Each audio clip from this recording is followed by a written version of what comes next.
Hello everyone, it is a beautiful, quiet morning over here. I was in a bookish mood, as I often find myself in the spring. I love to take my books outdoors to share them with the wildflowers, and it occurred to me that I have the option to make videos related to books on this channel, which is something I've done before, but I've not done a book recommendation specific video, I think. So I wanted to mix those in just now and then. If you are not a reader or interested in books at all, no worries. I will be making my more usual types of videos.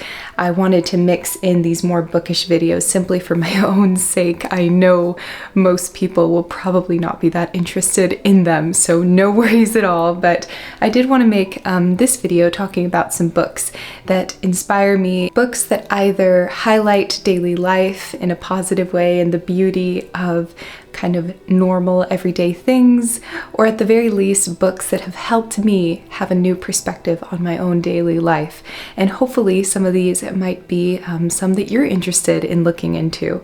Or not. I mean, books are so individual. It's really hard to give a recommendation and know for sure you will connect with a book in the same way I will. Some of my favorite books are books that help me see my own daily life, all the mundane, ordinary moments, as something more interesting and meaningful. That is my way to encourage myself to always be looking at life in new ways and keeping it interesting and appreciating the beauty around me. And so I wanted to find books that encapsulated those feelings, for me at least. However, I did want to take a moment before I start with the books to share with you some tips if you are someone who wants to become a reader or is interested in reading more. But I think it is important to appreciate whatever hobby you are into. We're all different and unique, so never feel any obligation to be reading or that you're failing somehow in not reading at all. However, I do find it could be helpful to get you more passionate about reading if you develop your philosophy behind it.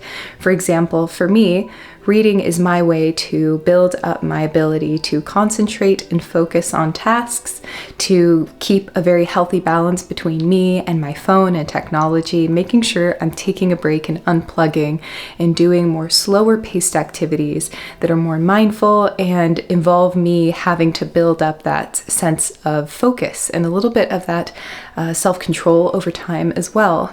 And in regards to not being able to find any book interesting enough to finish, I do think it might be helpful to you to try a different genre or a different type of book, or a book you wouldn't normally expect to read. It might be fiction or nonfiction. It might be a comedy book written by a comedian. You might find a book written by a celebrity or someone that you admire, and you might enjoy their work as well and seeing their perspective on their own life or their work. There are so many different types of books, and there's magazines and there's web comics and there's graphic novels. All of them involve reading. I have heard that quote kind of float around of it's all about finding the right book. I hope there's no judgment for me starting out with this book, because it is a chapter book and it's extremely simplistic, and it is not going to challenge your vocabulary, and it is one that you probably read when you were maybe 5 years old. However, the Frog and Toad Treasury is an absolutely beautiful collection of stories, and Frog and Toad, in my opinion, really know how to live well. They live mindfully, they live slowly, they appreciate every moment, and even the smallest experiences are adventures for them. Everything from just going to the river to take a bath, to going on a bicycle, to planting a garden, all of it is so exciting and interesting to both characters. I will mention it briefly, but the world of Pooh is an absolutely wonderful treasury, and of course, Pooh Bear is all about elevating the ordinary things in our lives and appreciating every little bit, especially food. I think he really appreciates food so much. So if you're interested in giving a classic book a try, this might be a good option. However, I know the writing style of very old books is not for everyone, so you are forewarned. If you love poetry, you might enjoy The Lost Spells. These are a collection of poems and art illustrations that are all about nature and animals and plants. And for me, because I live in a natural area, it really elevates my experience. However, even if you don't live in an area with obvious nature all around, nature is still there. It is very present from the air you breathe, the wind, the clouds, the trees. I feel that books like these encourage us to slow down and notice all those beautiful things around us that might be hard to find sometimes. If you have a tree near your house, or you are able to go somewhere where there are trees, or even just watch documentaries about forests and trees, you absolutely need to read The Hidden Life of Trees. I will not show this book in too much detail because I dropped it in a mud puddle while taking it on an adventure, and it looks very worn out. The creator of this book has such a compassionate and beautiful approach to understanding the forest and tree life, going into detail about tree families, how trees communicate and connect with each other and with us.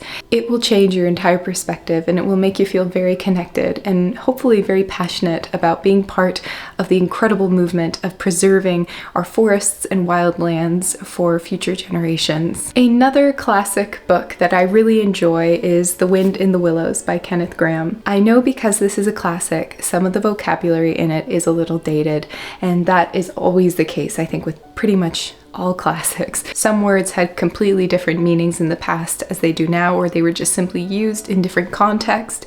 And so it's definitely something to keep in mind whenever you read classic books, because it is not for everyone. The Wind in the Willows tells the story of Mole and Ratty and Toad and all of these curious, some of them eccentric creatures that live on a riverbank, and all the adventures they get up to. Some of them quite surprisingly dangerous too.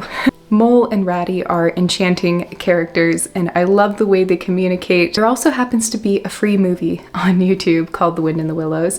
I'm not sure what year it came out. I will put it here, but it is a cartoon, and it portrays this story, in my opinion, even better than the book version. It is so delightful and funny and cute. Now, I do not have any of his books written for adults, but I do have his children's treasury, so I thought I would share it. It is James Herriot's Treasury for Children, and he also wrote a lot of books for adults. So if you're not interested in the children's treasury, you can check out his books for adults. However, the children's treasury does have beautiful paintings in it. So, I mean, if you're me, you would go for the one with the paintings, but that's just my opinion.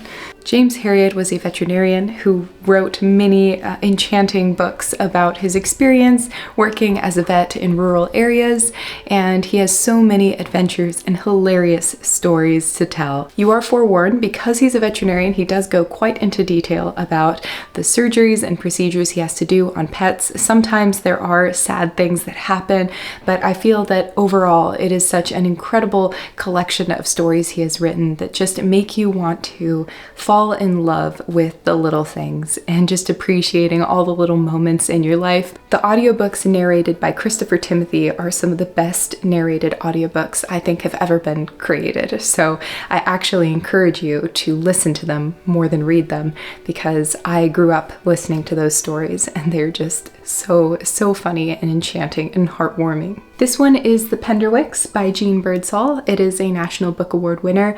It is a delightful book all about a bunch of siblings enjoying their summer break and all the shenanigans they get up to. And it is also heartwarming, and it is about friendship and creating memories together as a family. The Evolution of Calpurnia Tate does not have its dust jacket, because I'm very good at losing the dust jackets of books, so that is unfortunate. But the main character, Calpurnia Tate, in my opinion, is kind of a American reincarnation of Anne from Anne of Green Gables, and she has such a delightful personality. She is spunky, and she has a big family, and she has a very close connection to her grandfather, who shares her interest in nature. It is such an enchanting book about showing how you can create your own magic in your life, even when things outside of you are limiting you in some shape or form. The Forgotten Garden by Kate Morton is just a beautifully written, kind of almost slightly poetic book that has intrigue and mystery, and it is a historical fiction book as well. There is a young girl in it who has been abandoned, and she has a suitcase that has a book of fairy tales in it, and it is kind of her only symbol that, you know, is able to connect her to her past. And it is a really interesting, mysterious story, and I think it is beautifully written. Another children's book, but that I really think you should not overlook, is Jill Barklam's stories. I just chose one at random. I picked up The Secret Staircase, but they are absolutely delightful stories. They're very simple stories, but I think that the reason I love them is because of the art. There is so much to look at in her art and in her drawings, and it is such a visual treat. The Borrowers by Mary Norton is a book that was very close to my heart growing up, even though it's about tiny people that live in a house. And you may wonder, how is that related to elevating ordinary life? But in my opinion, it made my imagination just run wild when I was reading this book. I was imagining all sorts of possibilities of little tiny people and fairies and animals and all sorts of things. And I absolutely loved the experience of reading it, and it offered a new perspective on daily life. It also inspired the Studio Ghibli movie, The Secret Life of Arrietty, which is enchanting, and if you have not watched it, you definitely need to. Now, this is a fantasy book, but I feel like it falls into that category of slice of life fantasy, meaning that it is all about romanticizing daily life and enjoying the little things. And that is Legends and Lattes by Travis Baldree. If you enjoy fantasy stories, fantasy characters, if you like D&D, I'm sure you will love this book. The main character is called Viv, and she's opening up the very first coffee shop in her town. And a lot of the townspeople do not know what coffee is. And there are all sorts of characters and fantastical creatures that come visit. And they even hire a little mouse to be the cook at the cafe. And it is just about the cutest little character. And he is so passionate about cooking. And it's just a very cute, very feel-good story. You are never too stressed out reading it. And that's what I love in books. Next to last of my recommendation, I have recommended before, so I'm going to be brief, but it is the Shady Hollow books. I actually liked the first Shady Hollow book, but I really loved the second two, and there I believe is going to be a fourth one out in November. And so I encourage you to try any book in the series you are interested in. While there are some overarching plots, you can kind of pick up any story in the series and still know what's going on. They're more episodic. Now, this is a murder mystery, and it is again about talking animals. However, so much of the book is focused on amazing food and exploring this beautiful little town called Shady Hollow and all the adventures the main characters get up to. And to be honest, I feel like the murder part of it ends up not being as important. It's more of the experience of Shady Hollow itself. It is definitely a surprisingly low-stress book, and I love the descriptions of the libraries and coffee shops. It is just enchanting. The very last book I will recommend is a picture book, and it is Journey. And you might think that I'm recommending it to you if you have children. However, I am recommending it to you whoever you are, because I think it tells a very important story about reconnecting to your inner child and connecting to your inner imagination. Okay, thank you so much for humoring me. If you have made it this far, you must be someone who likes books. I know there are a lot of adult fiction books that are all about elevating the ordinary things in life, so I definitely would love you to recommend those. My recommendations, I know, are rather unique. A lot of them are related to children's books or fantasy, and I know that my recommendations are a little bit different, but that is why we have room down below for you to share yours. So I hope you enjoyed this, and I'm sending you all my love, and I will be back with my more usual content next week. So I appreciate all the support. I will see you very, very soon, and take care. Goodbye.